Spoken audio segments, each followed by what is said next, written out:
تو اپنی زبان کی حفاظت کرنی ہے۔ دیکھیے یہ سننے کے لیے چیزیں نہیں ہیں محض، بلکہ ان پر ہم عمل کریں، اور آج سے ہی دیکھیے یہ موسم رحمت ہے، رحمت کی برکھا برس رہی ہے، اور یہ موسم نور ہمارے سیکھنے کے لیے ہے۔ تو ہم اپنے نفس کو کیسے قابو کریں گے؟ دو دشمن تھے، ایک بندھا ہوا ہے، چھوٹ کے کچھ نہیں کر سکے گا اگر نفس کو قابو میں کر لیا۔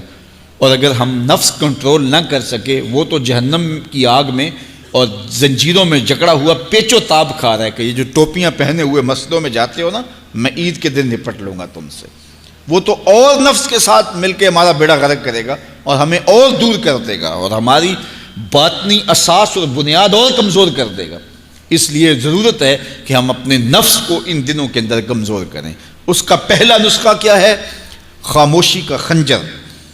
آپ جب خاموشی اختیار کریں گے، زبان کو صرف ضرورت کے لیے استعمال کریں گے، تو پھر نتیجہ کیا ہوگا کہ آپ کے گناہ بہت کم ہوں گے، جھوٹ کم ہوگا، غیبت نہیں ہوگی، بہتان تراشی نہیں ہوگی، دیگر اعمال جو زبان کے ذریعے سے صادر ہوتے ہیں اور ہم گناہوں میں اضافہ کرتے چلے جاتے ہیں، تو زبان کو اگر کنٹرول میں کر لیں گے۔ اللہ اکبر!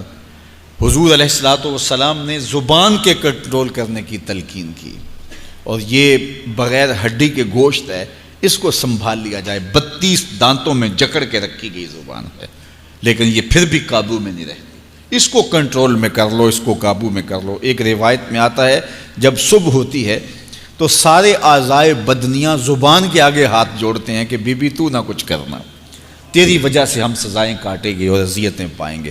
تو زبان کو قابو میں کرنا، اور اس کا علاج کیا ہے؟ خاموشی۔ من صمت نجا، جو خاموش ہوا وہ نجات پا گیا۔ خنجر خاموشی، خاموشی کا خنجر ہو تو نفس کے لیے بہت بڑا وار ہے۔ دوسری بات، شمشیر جو، بھوک کی تلوار۔ بھوک کے ذریعے نفس کشی ہوتی ہے۔ نفس کا مقابلہ بھوک سے ہم کر سکتے ہیں، چونکہ جب بھوک ہوگی تو اس وقت بہت ساری خواہشات جو ہیں وہ دم توڑ جائیں گے۔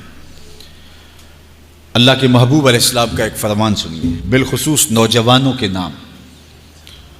یا معاشر الشباب من استطاع منکم الباء فلیتزوج فإنہ اغض للبصر واحسن للفرج فمن لم یستطع فعلیہ بالصوم فإنہ لہ وجاء۔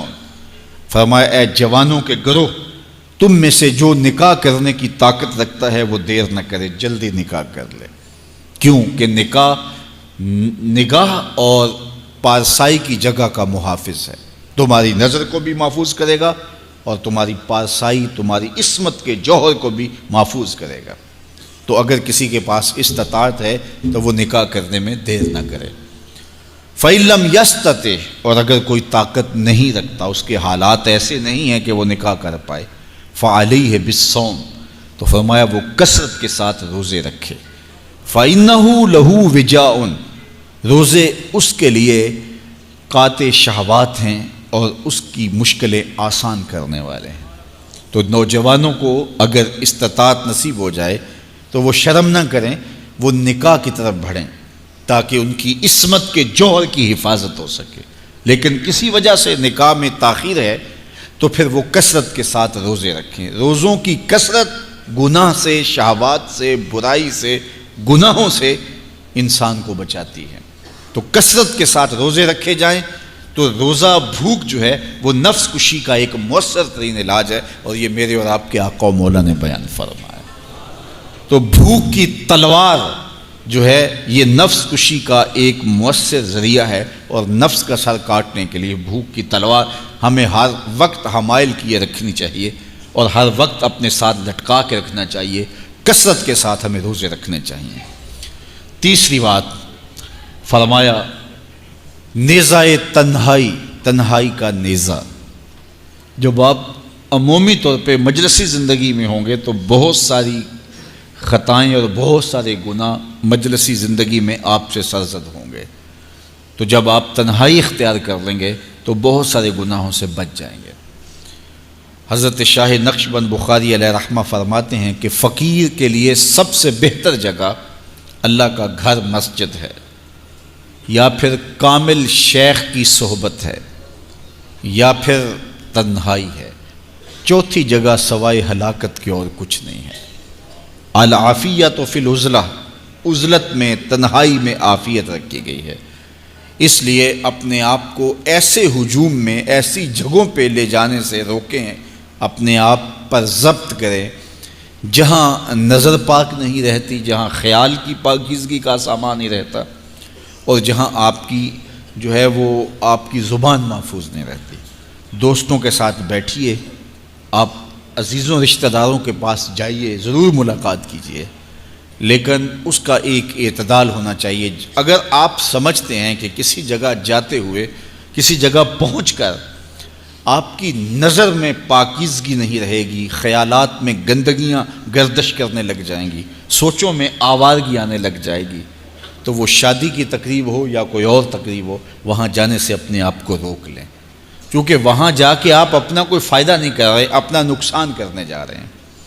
تو جہاں آپ کو یقین ہو کہ آپ وہاں اپنے آپ کو بچا نہیں پائیں گے، اپنی حفاظت نہیں کر پائیں گے، تو وہاں سے تنہائی بہتر ہے، وہاں سے عزلت بہتر ہے۔ تو یہ تین چیزیں ہم اگر کر لیں تو یہ نفس کشی کا ایک مؤثر ذریعہ ہے۔ اب ماہ صیام کے اندر اللہ تعالیٰ یہ تینوں چیزیں ہمیں نصیب کرتا ہے۔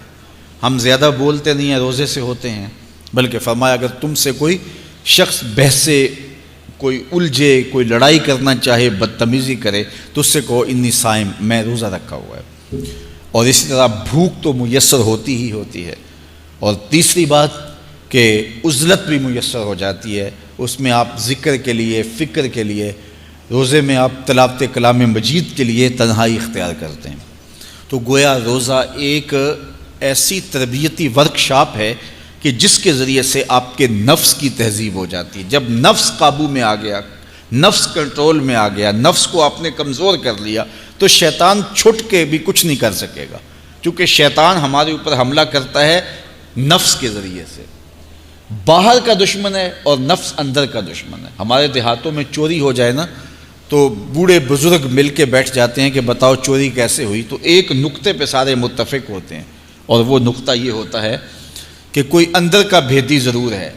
جب تک کوئی اندر کا بندہ نہیں تو باہر سے کوئی آ کے از خود چوری نہیں کر سکتا، تو کوئی اندر کا بندہ ضرور موجود ہے۔ نفس اندر کا بھیدی ہے اور شیطان باہر سے آ کر حملہ آور ہونے والا ہے۔ اس لیے شیطان کو اندر آنے کا موقع نفس دیتا ہے۔ نفس کو ہی کمزور کر لیجئے، وہ آپ کا ساتھی بن جائے، نفس امارہ، نفس مطمئنہ بن جائے، اور وہ نفس جو برائی کا حکم دیتا ہے وہ نفس امارہ کہلاتا ہے۔ اور جب وہ کثرت ذکر سے، عبادت سے نفس مطمئنہ بن جاتا ہے تو پھر وہ شیطان کے لیے رکاوٹ کا ذریعہ بن جاتا ہے اور آپ کی زندگی محفوظ ہو جاتی ہے۔ اور یہ ہمارا کام ہے، یہ ہمارے کرنے کا وظیفہ ہے۔ دیکھیے حضرت انسان کو اللہ نے اختیار دیا، زندگی دی، فہم دیا، ادراک دیا، گناہ کی قوتیں اور نیکی قوتیں ساری اس کے ساتھ لگی ہوئی ہیں۔ اس نے صرف ایک لا ابالی شخص کی طرح زندگی نہیں گزارنی کہ جو سامنے آ گیا کھا لیا اور جو زبان پہ آ گیا بول دی، ایسا نہیں ہے۔ یہ تو انسان ہے، اس کو تو اپنی زندگی کی راہیں خود متعین کرنی ہے کہ میری دنیا آخرت کے لیے نفع بخش کیا چیز ہے اور نقصان دہ کیا چیز ہے۔ انا ہدیناہ السبیل اما شاکرا و اما کفورا، کہ ہم نے اس کو دونوں راہیں دکھا دی، وہدیناہ النجدین، اس کو پتہ ہے یہ اچھائی ہے یہ برائی ہے، اس نے اس سے اجالنا ہے اپنے اندر کو اور اپنے باطن کو سنوارنا ہے۔ تو ماہ صیام ہمارے لیے موسم رحمت اور موسم نور ہے، جو ہمارے اندر کی روشنی کا سبب اور ذریعہ ہے۔ تو آئیے یہ موسم اللہ نے ہمیں نصیب کیا، قرآن مجید کی کثرت سے تلاوت کریں، نفس کمزور ہوگا، تنہائی اختیار کریں، نفس کمزور ہوگا، اپنی زبان پہ قابو کر لیں، نفس کمزور ہوگا، بھوک تو ہم روزے کی وجہ سے کاٹتے ہی کاٹتے، نفس کمزور ہوگا۔ اب شیطان چھٹ کر بھی عید کے دن ہمارا کچھ بگاڑ نہیں سکے گا اگر ہم نے اپنے نفس پہ قابو پا لیا، اور اگر نفس پہ قابو نہ پا سکے تو شیطان تو پھر پیچ و تاب کھا رہا ہے، اور وہ ہمارے اوپر پھر اور زور و شور کے ساتھ حملہ ہوگا اور ہماری متاع عمل کو لوٹ لے گا۔ تو پھر کیا فائدہ ہوا کہ سارے مہینے کی محنت کی، عید کے دن، عید سے 4-5 دن بعد ہم نے لٹا دی، تو فائدہ کیا ہوا؟ اللہ نے اس عورت کی مثال بیان کی ہے قرآن میں جس کا توازن ذہنی ٹھیک نہیں تھا، اور وہ سارا دن سود کاٹتی رہتی تھی اور شام کو اپنے ہاتھوں سے توڑ دیتی تھی۔ تو کہا کہیں ایسا نہ کرنا کہ تم بھی اس عورت کی طرح ہو جاؤ کہ اپنے ہاتھ سے کاتا ہوا سوت اپنے ہاتھوں سے ہی توڑ دو۔ پورا مہینہ بھوک کاٹی، پیاس کاٹی، تکلیفیں گوارا کیں، اور شام کو جو ہے وہ اپنے ہاتھ سے وہ سوت کاٹنے والی خاتون سوت توڑ دیتی ہے۔ تو کہیں ہم بھی ایسے نہ ہو جائیں کہ مہینے کی محنت ہر سال عید یا عید کے چند دن بعد برباد کر لیں، پھر اگلے سال مہینے کی محنت کریں، پھر عید کو برباد کر دیں، تو کیا فائدہ ہوا؟ تو ہم نے جو نعمت سمیٹی ہے، جو چیز دی ہے، جو چیز حاصل کیا، اس کو جذب کر لیں روح کے اندر، اس کو اپنے من کے اندر اتار لیں۔ اہل ایمان کو ایک دعا تلقین کی گئی ہے، وہ کیا دعا کرتے ہیں؟ ربنا لا تزغ قلوبنا بعد اذ ہدیتنا، اے اللہ ہدایت کے بعد ہمارے دل کو پھر دوبارہ ٹیڑھا نہ کر دینا۔